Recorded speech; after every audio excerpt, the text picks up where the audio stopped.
தற்சார்பு வாழ்க்கை, கால்நடை வளர்ப்பு எல்லாம் பறன் மேலே தான் ஆடு வளர்க்கணும் அப்படின்னு சொல்லிட்டு இருப்பாங்க.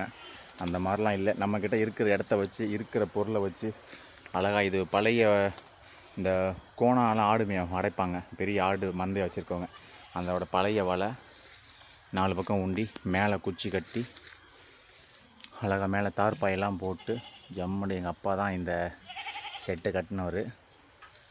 அருமையாக இந்த வாசல் வந்து இதுதான். இந்த இருக்குது பார்த்திங்கன்னா, இந்த கம்பு இந்த கவட்டையில் கட்டால் அதுக்காகவே எக்ஸ்ட்ரா விட்டுருக்காரு. இந்த வெளியே எடுத்தால் அப்படியே திறந்துக்கிறோம். இந்த வலையை எடுத்துடலாம், அப்படியே உள்ளே பூட்டிடலாம். ஏன்னா நாங்கள் வெளியில் ஆடு பற்றிட்டு போகும்போது சின்ன குட்டிகள்லாம் இங்கே இருக்குது, நாய் இருக்குது, ஏதாச்சும் ஒன்று பண்ணிட்டு ஒரு சின்ன ஒரு அச்சம் தான். இப்போ கொஞ்சம் செக்யூர்டாக இருக்கும். சைட்லேயும் அடித்தாச்சு, எரசில் அடித்தாலும் ஒன்றும் பண்ணாது. குட்டிங்க இற கடிக்குது.